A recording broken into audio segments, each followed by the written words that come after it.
Hello and welcome to ProLife Primetime News. Today is Friday, April 19th. I'm Leslie Palma.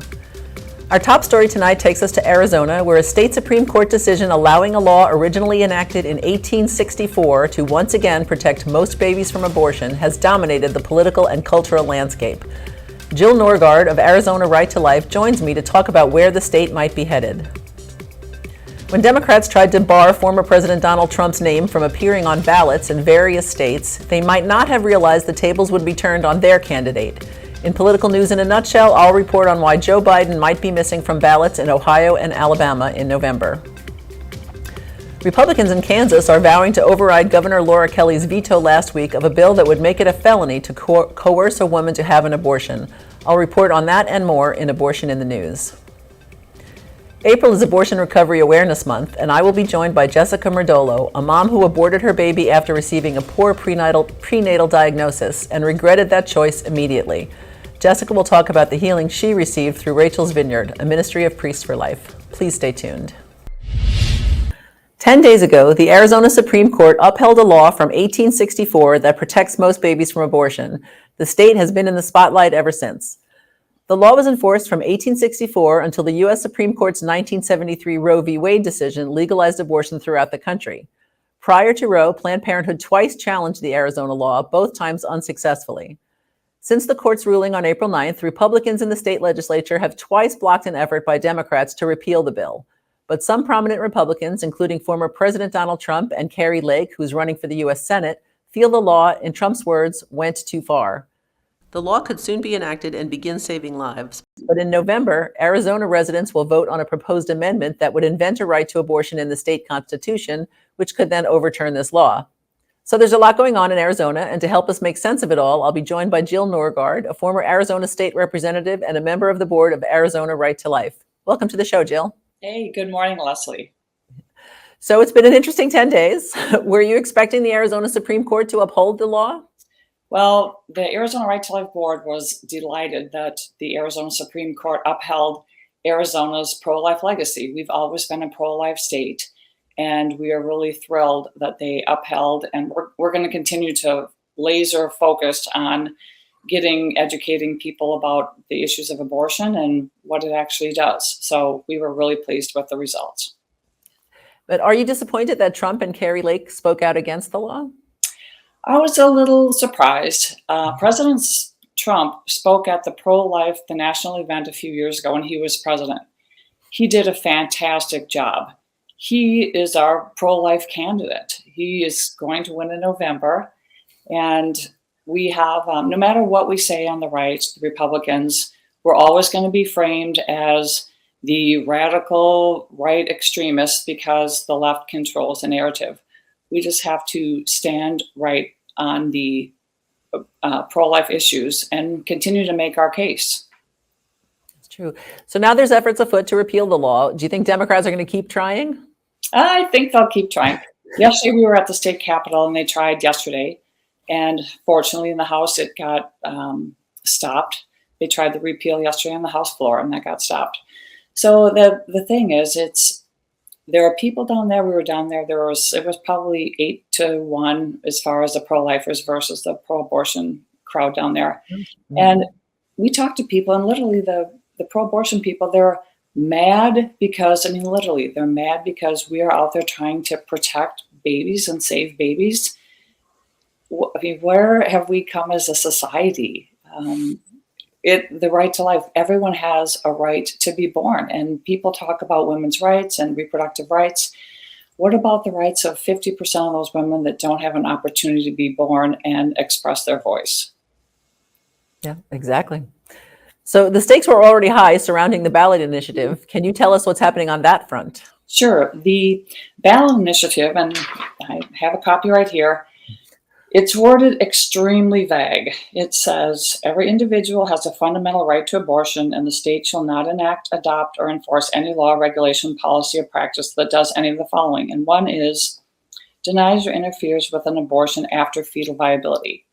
After fetal viability literally is abortion up to 9 months. And people are talking about, it's before fetal viability. And no, it explicitly says after fetal viability. Also, it includes a treating healthcare professional. Again, very vague, very vague. What is a treating healthcare professional? A dentist, a doctor, someone who works in the office, a podiatrist, and they did that on purpose. Also, they included mental health of a pregnant individual. They didn't even say a pregnant woman. They said a pregnant individual. And what that does is it supersedes the Arizona state law, which protects minors. What this does is actually anyone can take a minor into an abortion clinic and have an abortion performed on that young girl without parental consent. It really absolutely eliminates any protections of ultrasounds or parental involvement with initiative. And so what our team is trying to do is educate people on this issue. They have circulators that are going around telling people, misleading people that this is women's rights, this is a reproductive issue. Can we at least be truthful about what the initiative states? And I'm not sure if the circulators even understand what exactly they are trying to get people to sign.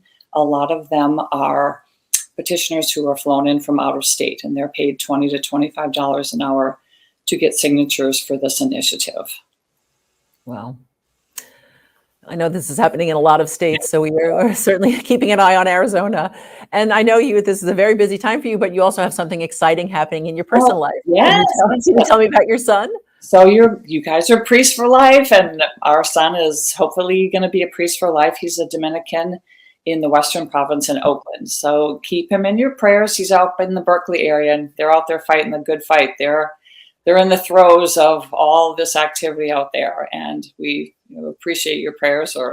No, absolutely. What's his name? Excuse me. What's his name? Brother Scott Norgard. So okay. Yeah, keep him in your prayers. We're working together and trying to get the word out. Our Catholic community actually has been really great about our bishop and to not sign it. So kudos to him. The Catholic Church really needs to get involved in this. When we're working with the state of Ohio, their petition got voted down. So abortion is legal up to 9 months in Ohio now. So we're working with their team, and they said 50% of Catholics voted for the initiative to have abortion legal up to 9 months. We really need to get with our churches and our pastors and get the word out as far as what this initiative really does. Absolutely. Well, I wish every blessing on you and your family and the unborn in Arizona. And thanks for making the time to come and join us. And please come back, because this story will continue. I'll keep you posted as long as you want to know. Okay. Thank you very much. Thanks so much. Good night. Kansas Governor Laura Kelly last week vetoed a bill that would make it a felony to coerce a woman into having an abortion, and another bill seeking to understand why women in the state choose abortion. Kelly criticized the coercion bill for what she called its potential to intrude upon, quote, private, often difficult conversations between a person and their family, friends, and healthcare providers. The pro-abortion governor, a Democrat, also vetoed a bill banning so-called gender identity health care for young people in the state.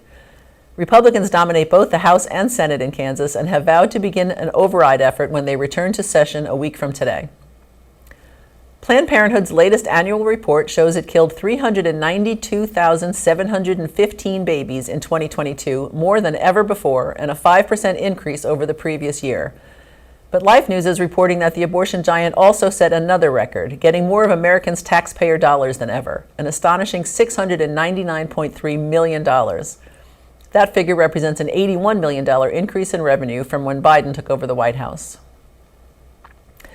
U.S. Senator Tommy Tuberville, an Alabama Republican, has introduced legislation called the VA Abortion Transparency Act of 2024, aiming to get a handle on how many abortions the Department of Veterans Affairs has performed and how much American taxpayers spent on them. In 2022, the Biden administration announced it would begin funding and performing abortions for veterans and their dependents through the VA. In October 2023, the VA reported that from September 9, 2022 to September 30, 2023, the agency facilitated 88 abortions. According to Tuberville's website, the agency has since refused to release updated data, despite multiple requests from Congress. The dating apps Tinder, Bumble, and Match have joined the chorus of other businesses in Idaho to complain that laws protecting babies from abortion are bad for their bottom line. The Idaho Statesman has reported that the dating apps and several other high-profile businesses and National Chamber of Commerce organizations have filed a joint amicus brief urging the U.S. Supreme Court to provide an emergency exception to an Idaho law protecting most babies from abortion. They argued that the laws have cost the state millions of dollars in lost economic opportunities. The U.S. Supreme Court will hear oral arguments in the case on Wednesday. If you need time off from your job to have an abortion, or if your new birth control pill is making you sick, just tell your boss, and he or she has to accommodate you, after the Federal Equal Employment Opportunity Commission this week published a final rule that includes abortion and contraceptive use in the Pregnant Workers Fairness Act. The 2022 law requires U.S. employers with 15 or more employees to provide reasonable accommodations to pregnant workers, and now also to those using contraception and those who have had or are planning an abortion. Accommodations an abortion-minded employee might need include limits on heavy lifting, part-time work schedules, additional breaks to drink water and use restrooms, the opportunity to work from home, and paid or unpaid leave. EEOC, which received 96,000 public comments on the change, finalized the rule today, and it will be enforced in 60 days. And finally, a new study from the ProLife Charlotte Lozier Institute has found that abortion increases the risk of heart disease, the leading cause of death among women. Pregnancy Help News reported that the study, which examined medical records for more than 1 million Medicaid-eligible women between 1999 and 2014, found that in every case, women with a history of abortion or miscarriage had higher rates of cardiovascular disease following their first live birth compared to women with a similar cardio history but no past pregnancy loss. Dr. David Reardon, an author of the study, pointed out that the American Heart Association has long warned women of the link between miscarriage and heart disease. I hope that these numbers will motivate a similar warning on abortions, Reardon said. And that's Abortion in the News. Republican-dominated legislatures in Ohio and Alabama may have the deciding vote on whether incumbent Joe Biden appears on the presidential ballot in November. Both states have deadlines for appearing on the ballot that fall before the August 19th Democratic National Convention in Chicago. Biden's campaign lawyers have asked both states to accept provisional certifications that would be updated once Biden clinches the party's nomination. But Alabama Secretary of State Wes Allen said he does not have the legal authority to do so, and Ohio Secretary of State Frank LaRose sent a letter to the Biden campaign suggesting the Democrats move up the date for the convention or secure a legislative fix before May 9th. This kind of ballot shenanigans had its start when Democrats tried to bar former President Donald Trump from various state ballots. Last month, the U.S. Supreme Court ruled that states can't bar a candidate for national office, but it appears Ohio and Alabama are giving it a shot anyway. Independent candidate Robert Kennedy Jr. is having ballot troubles of his own. On Saturday, Kennedy organized a convention in Iowa that needed at least 500 eligible voters representing 25 counties to show up. The convention chairman announced at the closing that 686 voters from 35 counties were in attendance, although that figure has not yet been verified. Kennedy is working to get his name and that of running mate Nicole Shanahan on ballots for all 50 states. So far, only Utah has confirmed that Kennedy will be on the ballot. Both Trump and Biden are concerned that Kennedy could siphon enough votes from their tickets to let the other guy win. 12 news organizations are appealing to Biden and Trump to face each other on the debate stage in the run-up to the highly contested November elections. The organizations, including Fox News, CNN, and all three major networks, said debates are part of a rich tradition that have featured prominently in presidential elections since 1976. Trump is willing to debate, but Biden has not committed to facing his challenger head-on.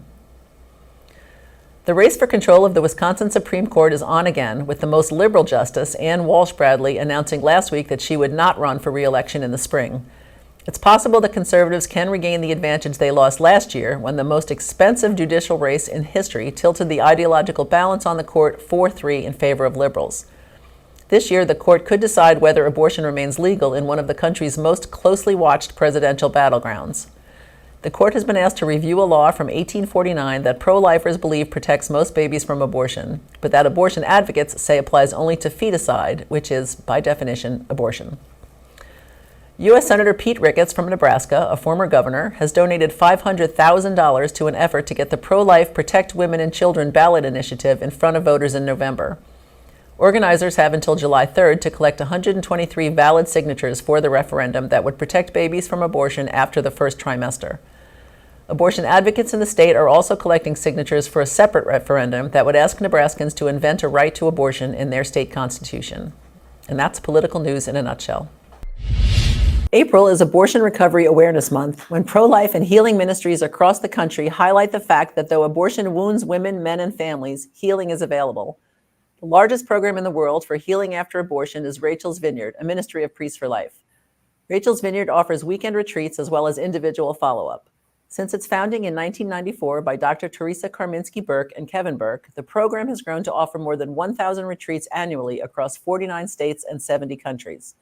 This weekend alone, there will be 22 retreats in places as far-flung as Russia, Malaysia, Slovenia, Mexico, New Zealand, Poland, and in 10 U.S. states. This evening, I'm being joined by Jessica Merdolo, a woman who found healing at Rachel's Vineyard after a poor prenatal diagnosis led to an abortion for her very wanted second child. Welcome to the show, Jessica, and thank you for being willing to share your story. Good evening. Thank you for having me, Leslie. So, Jessica, tell us about the circumstances that led to the abortion. So we were pregnant with our second child. We had already had a beautiful daughter, and she was diagnosed with hypoplastic left heart syndrome.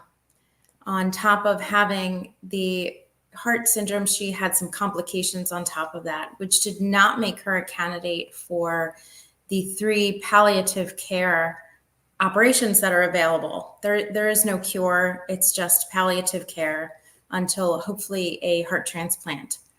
And at the time that, the children did not live very long, the diagnosis was not very good. And we were given 3 options by the children's hospital we were at. We were told our first option was that we could abort. The second option was that we could attempt the palliative care surgeries, of which the surgeon said she was not a good candidate for. And the third option would be to bring her to term and to give her palliative care at that time and allow her to pass on her own, also known as perinatal hospice. We really thought about it, and we did not want to subject her to the surgeries, thinking if she's not a good candidate, they're going to take her straight from the womb to have the surgeries, and she wasn't going to survive. So my husband and I wanted to bring her to term and provide her with perinatal hospice. The children's hospital we were at told us that because they had surgery available to them, that they would not do perinatal hospice in our situation. We had to go to a different hospital.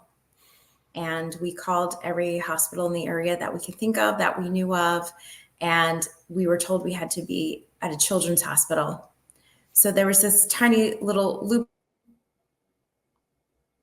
loophole where, because of surgery, there was no perinatal hospice available at a children's hospital. And at a regular hospital, we had to be at a children's hospital to have perinatal hospice for an infant, a newborn.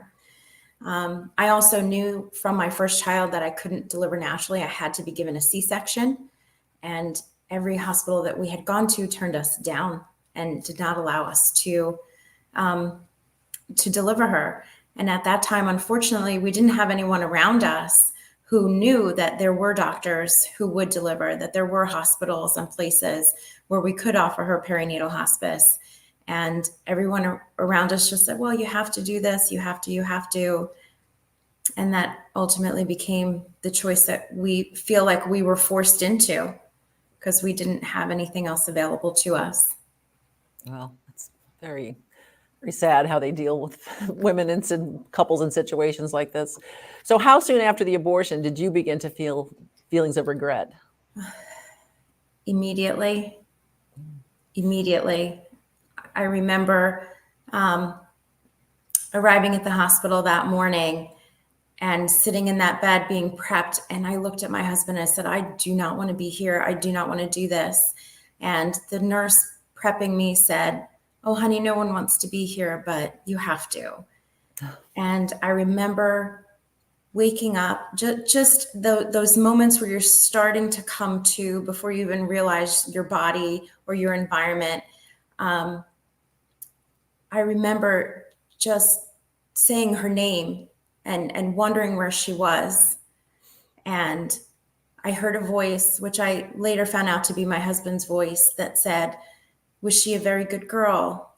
And I said, yes, she was. And he said, well, then she's in heaven with God. And just a crushing pain in that moment, a weight on my chest that I felt would never be lifted, knowing what I had done. So immediately. Wow. So what led you to Rachel's Vineyard, and what was that experience like? I actually was led there by a doctor that I went to see. That, they do the intake and they say, oh, how many times have you been pregnant? How many live births, C-sections? And of course, I had to list that I had an abortion, and having to explain that to someone, putting my head on her desk and sobbing. And she said, have you ever heard of Rachel's Vineyard? And I had not. And she said, well, why don't you look into it? And she handed me a brochure and a card. And I have to say, I reached out and immediately recoiled and thought, I can't do this. But the team at Rachel's Vineyard over in Malvern kept calling, kept emailing, kept pursuing, and I eventually went. And tell us a little bit about the weekend. What's that like, the retreat? To be honest, it's terrifying the moment you get there. I pulled up in my car and I sat there and I thought, I'm just going to go home. I can't do this. And there was a woman waiting by the door, and she opened the door and she said, hello, do you need some help with your bags? And I thought, no, that's okay. And I grabbed them, and she walked me inside. She walked me up to my room, and I thought to myself, okay, well, when she leaves and I settle myself into my room, I'll just go. And she said, well, I'll wait for you. And she walked me down into the room, and it was rather terrifying to see all of these women. And they all had that same frightened look that I must have had on my face. And the team is very solemn because they know how we're coming in. They also know how we're going to leave. So they're very solemn with us as well. And it was hard because you go through every moment of it. You tell your story. Each woman has an opportunity to share their story, to tell them what led them to their abortion, what led them to come to Rachel's Vineyard. And it's very emotional. It's very deep. And you start realizing as you're telling your story really for the first time, in many instances, and you're a little bit removed from the time when it happened, you have realizations of emotions you didn't know you have, feelings deep inside that you don't realize. And all of that comes out, and you get to almost this very deep, dark place where you have to face all of those things. But then the work that the team puts you through, the exercises, the living scriptures, they break all of that open. And in that breaking, in those cracks, you see the light of God, and it just comes in to those deep, dark, hurting places, and it heals. And you hear often, I make all things new. And in those moments, you can feel it. You can feel that breaking apart. You can feel that light coming inside of you. You can feel God's love and God's mercy and this crushing pain that I woke up with from my abortion that I thought would never leave me, that would just sit on my chest like bricks for the rest of my life, just being taken away. Wow. And so leaving on Sunday afternoon is very different than showing up on Friday. You leave with a sense of new life, a sense of hope, a sense of I can move forward from here and grow and live my life. How soon after the abortion did you do the retreat? It was quite a few years. I think I went March of 2022, and my abortion was in 2010. Oh, all right. So it was a while. You lived with that crushing pain for quite a while. Yeah, for a really long time. So would you recommend a retreat for other people who are feeling regret after abortion? Absolutely. Absolutely. And to be quite honest, I don't think I had very much faith when I went. I don't know that I really believed in God when I signed up to go. And there's no doubt in my mind that God exists. There's no doubt in my mind that God has mercy for everyone, that God loves everyone, that we are here because he loves us and for a purpose and for him. And he just wants you to know that. He wants you to feel that. He wants you to experience his mercy and his love. And so, yes, yes, yes, and yes. Well, Jessica, thank you so much for sharing your story. And I know you did a longer interview with Teresa Burke, so I'm going to post a link to that video on our X page at ProLife News Show. You have a powerful witness that needs to be heard. So God bless you and your family. Thank you. God bless you. Thank you for having me. Good night. Thank you so much for joining us on Pro-Life Primetime News, produced at Priests for Life headquarters in Titusville, Florida. If you like this show, please consider making a donation to prolifegift.org. These donations help fund all of our work here at Priests for Life, which enables us to continue educating, equipping, and activating God's people to end abortion. For all your pro-life news updates during the week, please follow us on X at ProLife News Show. I'm Leslie Palma, Communications Director. Remember, life is the only choice.